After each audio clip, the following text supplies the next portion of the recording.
This Boston native gave up America's finest city for a ticket back home, but he couldn't stay away for long. We follow the difficult journey from loss to newfound hope with our next guest, Frankie V.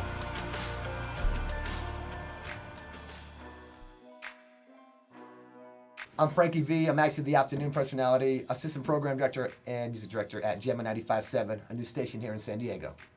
So I grew up in a town called Framingham, Massachusetts, which is like 15 miles west of Boston. We always say on the West Coast we're from Boston because nobody knows where Framingham is, but it's 15 miles west of Boston. So growing up in Framingham, I'm so family oriented, and I was lucky to have two amazing parents. My dad, who, rest in peace, passed away a year and a half ago, and my mom, who's amazing. And then I have an older sister, Mary Ellen, who's actually a cop in Florida now, and then a younger brother named Mikey, who would see me doing this radio thing. And little Mikey is now Mikey V, part of the whole radio family as well, doing radio back in Boston. And when I was graduating high school, I was like, what do I want to do with my life? And all of a sudden it was like TV and radio and all that seemed super interesting. And because I did mumble as a kid, and I had a speech impediment in second grade, and I still remember going to speech class and I couldn't say my THs correctly, and I had all these issues, but I always knew that I could do it. So I did college radio at Hamilton College in Central New York, and it was tough to get a break on air because obviously college radio stuff, nobody's really coaching me there in the ways that are needed for terrestrial radio in the such of commercial radio. So I graduated and I couldn't get a break. I sent my demo tape out. I counted it one day. It was over 100 stations that I sent a demo tape out to from my college radio, and I heard back from 2, and it was just a simple thank you but no thank you letter. And I got frustrated, and I was like, well, maybe I'm not good enough. Maybe this dream's not gonna happen. And I had friends and family like, if this is what you want to do, you'll make it happen. So I went into the little resource they have at college to find an alumni contact, anybody that could give me a break in radio. And the one person was this guy named Jim Rushton, who I owe a lot of my career to. He was the director of sales for a radio cluster in Boston, and he gave me a hookup to be a salesperson in radio. And back in my mind was, you know what, I have to do well in sales, not because I want to make the big money, because this is my contact, my foot in the door for radio. 23 years old, I walked into my sales boss's office, Jim, and I said, I hate to tell you this, but I'm gonna chase my dreams about being on the air. And at first he pulls out the paycheck, you can make this in sales. And I said, it's not about money right now, it's about chasing my dreams. So when I was working in Portland, Maine, I remember going to my program director's office, Tim Moore, constantly, and I said, when am I gonna get that big phone call from a major city that wants me to be on the radio? And he stepped back and he said, it doesn't matter what market you're in. You're playing top 40 music, you're being you, and you're having a personality, and you're doing your thing. He's like, sit back and just do the best you can here. I promise something will happen. And I did Portland, Maine for about a year and a half. And during that time, I got a call from my hometown station, KIIS 108 in Boston. And they called me up and said, are you interested in driving down to Boston on the weekends and doing Club KIIS, which at the time was a Saturday night broadcast live from clubs, and we'll offer you Sunday afternoons too. It went from being just this small market Portland, Maine situation to now being on my hometown station in my early 20s, getting to talk from the clubs that I used to go to. And I started getting in the back of my mind, like, we can do this, Frankie, we can do this. I moved from Portland, Maine, packed up a U-Haul, drove a couple states over, and went to Hartford, Connecticut, and did the night show there for a little over a year. And I just really learned the craft there. I started to really own in on who I was. A guy by the name of Jimmy Steele at the time was the program director of Channel 933, one of our sister stations, flew me in for an audition and an interview. Got off the airport, anybody that's floating to San Diego, get off that plane, you drive right around the harbor, and you just look out at the ocean and the skyline, and this is your city. So I did a 2-night audition, 4 days of interviewing, and then fast forward, they offered me the night show position at Channel 933 here in San Diego.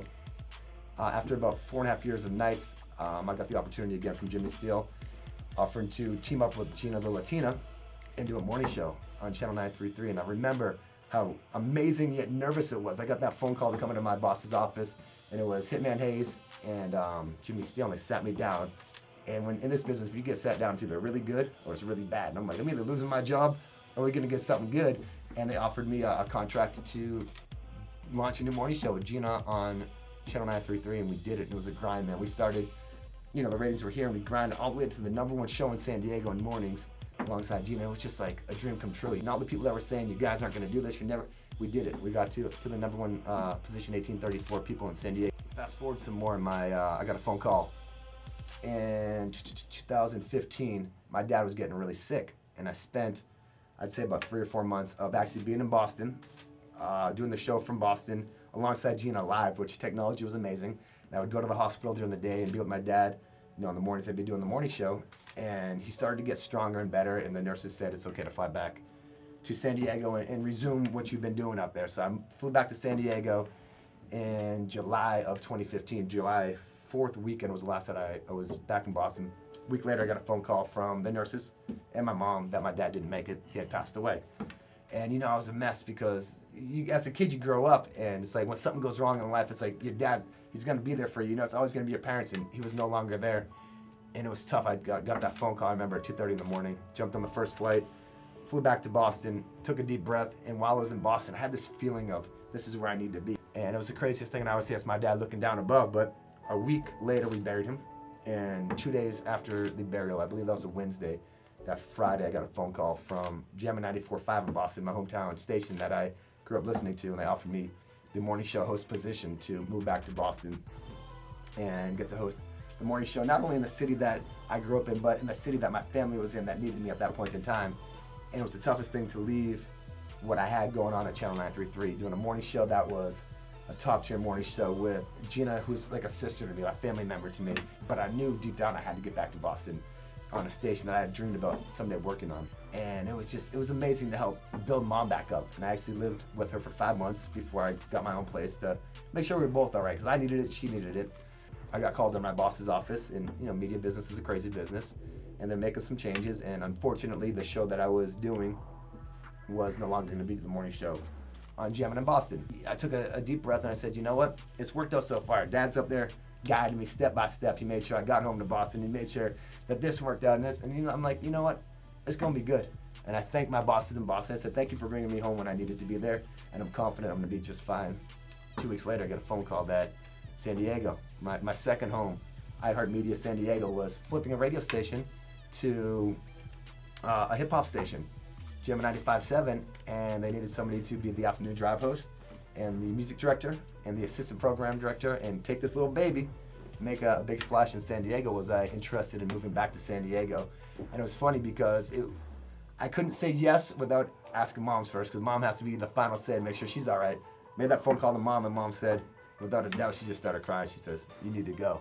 Called them back. Sure enough, I moved back to San Diego, and we're here doing afternoons on Gemma 95.7 here, getting to be on the programming staff. To be this kid from Boston that was told you're never going to make it in radio because you mumble and you have a speech impediment and you don't quite have the personality and you're shy and you're a mama's boy. And then I'm here back in San Diego. People are welcoming me and inviting me to events and having me host stuff and listening to me every day on the radio. It's pretty crazy. So one piece of advice that I would have given young Frankie back in the day was the advice I'd like to give to kids now is, you can do it. Don't worry about if somebody says you can't.